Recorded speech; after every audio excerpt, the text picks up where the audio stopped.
So welcome back, ladies and gentlemen. We've come to a bit of a time that I think we've got to give you McArthur Industries involvement of where it started, why it started, and why it's come to where it is today. So I suppose I'm not going to give you all the logistics. I'm here at my mum and dad's premises on that side of things. Come back to have a bit of a casual sit down, a bit of a chat, and how it's all sort of evolved over the years of coming along of Sandgate Auto Electrics, I think, to Sandgate Auto Electrics and air conditioning to where we are today. So I'm probably going to ask a few questions and got a few things written down, so I'm going to need these goggles to do it. So just mum and dad, to start with, thanks very much for your time today.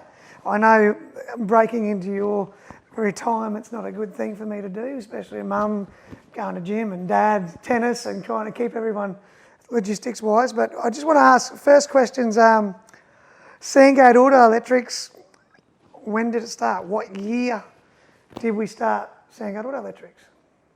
Mum, I'm going to ask this one to you because you probably, being the figures lady, I reckon you'd know about this. 1974. 1974. So birth year of my brother Tane McArthur. Is that correct? No, he was 73. 73? It would have been late 74. Late 74. Okay, no drama. So with that being said, I've done a video with Dad before, and he sort of brought on saying that the reason we started Sandgate Auto Electrics is because of a family orientation where money wasn't something that was coming easy. So to say that, how much money did Sandgate Auto Electrics start with in the bank? Probably about $60.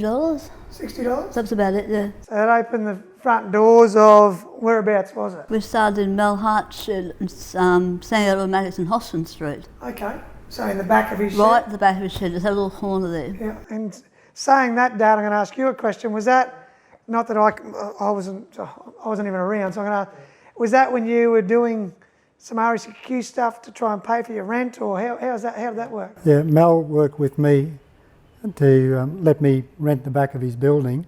Yes. But monetary wise, he said, you know, if you do the RACQ breakdown service, yes, that'll help out a lot, which made it a lot easier for him. I suppose doing that you would have probably met a fair few people being out on the road, which brought people into Mel Hart's business, which Mel Hart probably used you as an auto electrician. So a bit of, as they call these days, strategic alliancing, not even know it, that just sort of happens, which is great. So these premises being in Hoskyn Street, which is pretty well parallel to where we are in Connaught Street now. So once we move from there, I've just got a bit of a scenario. So why did we grow, or how did it grow, and where did we go to next? What was the next venture onto? Where did we go? Did you want to answer that, me or Dad? Oh, it's up to you, Mum. I don't. Let you go. You can go to this one. Was that the De Bruins? Or? Moved to one of the Peter Bruin sheds. Yes. And the reason we moved, it just got too big for where we were at Mel's place. There wasn't enough room for Dad. We were taking more space of Mel's. Okay. Which was hindering his. There was only a little laneway down the side, I suppose, back in the day, so that's fine. So when did the Peter De Bruin's shed, being that that's McDonald's Smash Repairs this day, and that was cut into, I think there was Rick's Dino Tune, was there, back in the day, I forget the gentleman that used to do all the furniture, the home furniture. Yeah, the furniture. You had Peter De Bruin's Smash Repairs at the front. And was there somebody in the back corner as well? Or was there something? That was one doing the furniture. He was straight across from us. We were down the other back one. Yeah. And Peter had the shed in front of us. Yeah. So saying 74 you started, how long did it take you to move on to that? Was it like 77, 78, 79? Was it 80s, or when did you? No, it would have been around about 77, a little bit earlier. The birth year of one beautiful young child. Prompted the move. Prompted the move. Said we need some more money because there's somebody else coming out of it. All right. So that's what some of the things I wanted to ask was prompting those moves. I suppose moving on, after that we moved again in the 80s, I think.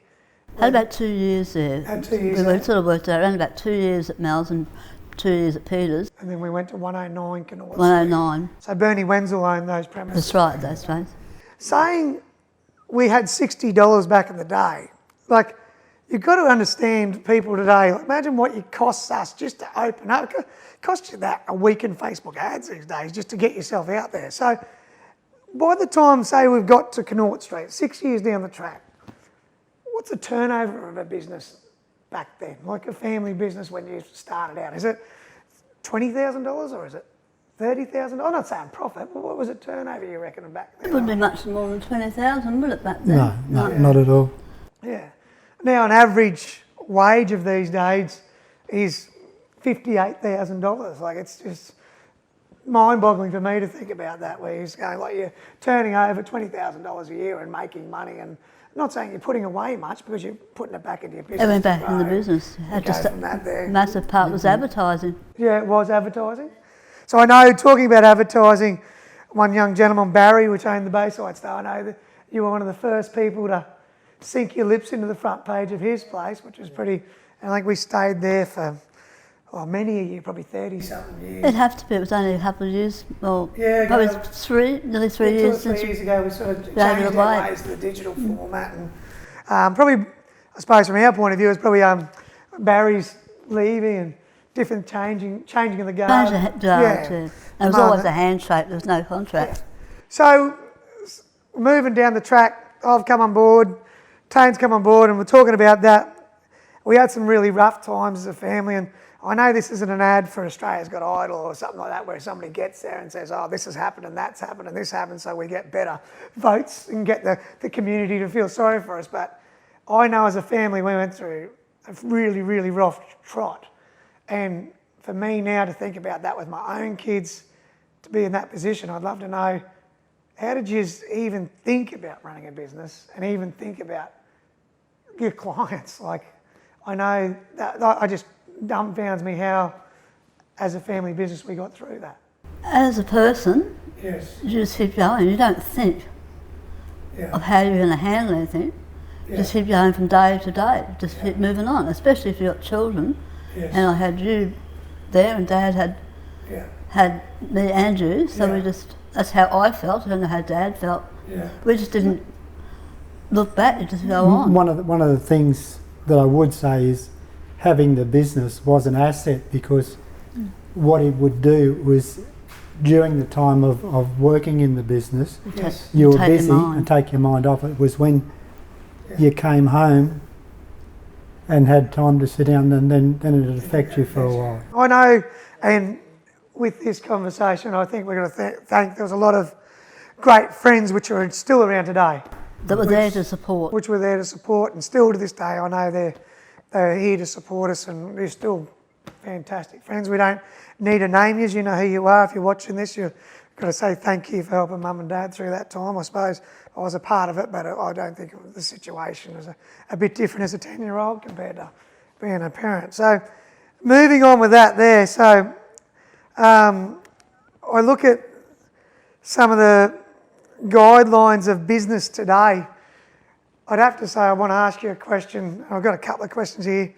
What disappoints you two about businesses today, about how people were looked after and done back in the day? I know even our business has changed, where I feel like we let people down compared to what we could used to do. I think some of that's time. I think some of that's technology, where people care about everything they've got to be given to them at like a click of the fingers, and having our phones and everything like that. So I can ask you, Mum, first, what do you think disappoints you when you walk out and go to a different establishment these days and in business, and what we could get better at, do you think? It's hard to say what you get better at. The customer service is good. It's the clientele that comes through the door now. Yes. They want everything done with the snap of the finger. Yeah. And that makes it hard. They're not saying it's everybody. No. And it's just the commitment. Do you think the world today just needs everything so quick? And everyone thinks you're open 24 hours a day. Yeah. Because that's the way the world is going. Yeah. Have you got an input on that at all, Dad? Dad probably would. What your thoughts are with out there? Don't have to. No, probably one of the biggest things I always think about in business is, back when we started, the loyalty we had with our customers. Yes. Mainly because of our area being the Sandgate district, is like our own little country town, and all our customers were loyal, and it was a pleasure to have them. And because of the pace of society these days, is, you know, the loyalty drops by because people want something done straight away, and they will come into your business, but if you're booked out, you can't do them straight away, so that doesn't help business. Yeah, and and I know these days it's just hard, but they do have the opportunity because there's so many different options out there where they can jump on the phone and say, hey, I need an auto electrician north side. There's so much more competition now, even in your local area. Yeah, and we've still got a lot of great people within our area that still work, like family businesses. You've got still McCormack's Auto Service, doing a fantastic job. You've got the McDonald's Smash Repairs, doing a great job there. You've had Bridgestones and stuff like that been around. Clifford's Auto Centre. There's still some big names there. That's right. Newcomers into our area. You've got M&R Auto Care, which do a great job. There's a lot of people which are in competition with us, but I feel having great people doing the right thing around us brings a standard up in the community, which I like. Northside Marine and marine side of things, the Nickerson family. I know a lot of people say to me, oh, how do you compete with these guys? I feel in my position that I want these people to do what they're doing because it just puts a great vicinity across people where they expect a great service. So when they do go to something, at least they have got a better. You don't try to compete with them, also work with them. Yeah, exactly. And that's what I look at for me. I know a lot of people in our vicinity dislike that, like, oh, geez, they're in your community, there's somebody that could take your work, but I don't see that personally. But I think we've got to grow as a community. The community is growing. Yes. And so the people in the area, if we can keep them in the area with all these other good businesses you're talking about. We don't want them to leave. I suppose that's what we need as a Sandgate community. We see a lot of people leave and go to Chermside because it's just easy to go to one spot, shop and go there, where I think we need the people. I know we don't have the biggest amount of people in the area, but I know being where we are, Sandgate Auto Electrics has come a long way because of that, where people have come to us time and time again, of other businesses have sent to us over time and made that difference. Saying that, I know, Mum, you and still are probably one of the best monetary people I know. To this day, you've got a few jokes from friends of mine that if they come down and have a drink of water, they think at some stage they're going to get charge them. Yeah, that's. And Dad, being the PR person and the technical behind it, I think has been the growth of that. Really, like you making sure the money's there to do stuff, and Dad making sure he's got the technical knowledge and always gone and learned everything that's out in the marketplace, never stopped. Do you think have you changed anything? The way that you grew your business? Would you ever thought there was something that you didn't do that you should have done at an earlier date? No, I think we went with what was going at the time. We tried to keep up with what was going. Might have held back a bit because you're too scared to use your money because it's so hard to come by. But you're different, you'll go for it. And with your attitude to go for it, and which I've learnt from you, it pays off. You take that step instead of holding back. I suppose the biggest thing for us is like with money and where we see it these days, like you just had to live through 20% paying houses off. Well, that's right. And like we've got people of our age at 40 or 30 just thinking we're hard up because it's gone up to 4% in interest rates. And we're, oh, geez, what are we going to do? It's changed a lot in that vicinity. And government, like grants and stuff like that, none of that was around for you guys. Like, the amount of stuff that's out there for business to grow these days, but you need to be looking for them, I suppose. That's right, but also I'm saying that, Todd, the opportunity there to go out and spend your money wasn't there when we had the business. It's different lifestyle now, different. Yeah, it's easier to get across to people, I suppose, with that.